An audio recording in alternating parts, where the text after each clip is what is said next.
Pasal 19 Kitab Lukas mencatat seorang pemungut cukai. Orang ini bernama Zakheus. Mari kita lihat apakah orang ini layak memperoleh hidup yang kekal. Tuhan datang ke dunia untuk mencari orang-orang yang tersesat. Pada waktu itu, Tuhan Yesus masuk ke Yeriho dan sedang melewati kota itu. Di kota itu, ada seorang bernama Zakheus. Dia petugas pemungut cukai dan sangat kaya. Ia ingin melihat siapa Yesus itu. Namun karena banyak orang di sana dan tubuhnya pendek, ia tidak bisa mendekati Tuhan Yesus di tengah kerumunan. Lalu ia tahu bahwa Yesus akan lewat di depan. Di depan sana ada sebatang pohon ara.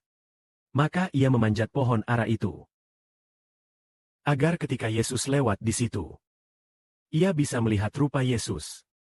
Karena ia lebih pendek daripada orang-orang lain, dan tidak bisa menyelinap di antara kerumunan. Pada saat itu, Yesus lewat di bawah pohon ara itu. Ketika lewat di bawah pohon ara, ia menengadah, "Zakheus, cepat turun. Hari ini aku harus tinggal di rumahmu."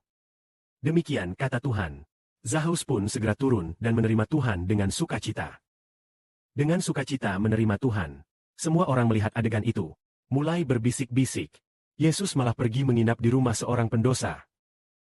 Yang dimaksud pendosa adalah Zakheus. Lalu pada saat itu Zakheus berkata kepada Tuhan, "Tuhan, lihatlah, separuh dari milikku akan kuberikan kepada orang miskin. Dan jika aku pernah menipu siapapun, aku akan mengembalikan 4 kali lipat." Ia sangat kaya, sangat murah hati, memberikan separuh hartanya kepada orang miskin. Ia pasti juga pernah menipu banyak orang. Ia berkata bahwa jika ia pernah menipu seseorang, ia akan mengembalikan 4 kali lipat. Maka Tuhan berkata, "Hari ini keselamatan telah datang ke rumah ini, sebab ia pun anak Abraham. Sebab anak manusia datang untuk mencari dan menyelamatkan yang hilang." Di sini dikatakan tentang Zakheus ini, bahwa ia mampu mengenali Yesus sebagai Tuhan. Lalu ia berkata, "Tuhan, aku akan memberikan separuh hartaku kepada orang miskin." Mengapa ia memberikannya? Karena Tuhan memberi kepada orang miskin. Ia tahu bahwa ia telah melakukan banyak hal jahat. Ia bertobat dan memberi separuhnya kepada orang miskin.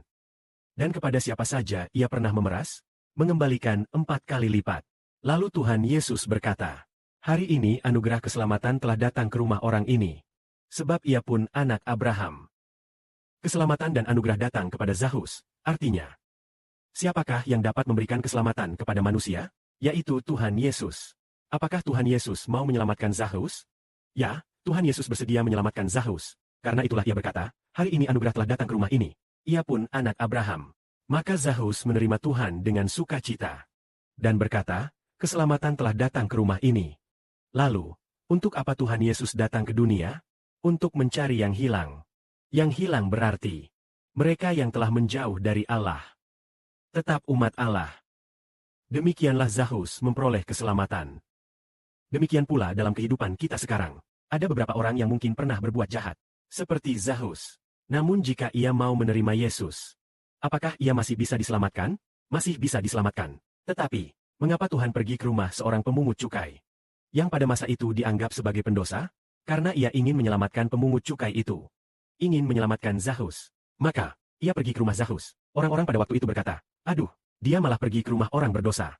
Tetapi Tuhan datang ke dunia justru untuk mencari orang berdosa. Justru untuk mencari dan memanggil orang berdosa. Lalu, apakah Hage memiliki hati yang bertobat? Memiliki hati yang bertobat. Namun orang-orang yang saat itu menggosipkan Tuhan Yesus, mungkin tidak seperti Hage yang sungguh-sungguh menerima anugerah Tuhan. Karena di dalam hatinya, Hage rindu untuk bertobat dan juga mengasihi Tuhan. Ketika ia mendengar bahwa Tuhan datang, ia dengan sukacita memanjat sebuah pohon untuk melihat Tuhan Yesus. Jelas sekali bahwa ia ingin tahu seperti apakah Yesus, Tuhan yang mengenal hati manusia. Tuhan tahu Hage mau menerima keselamatan. Hormat dan kemuliaan bagi Bapa. Amin.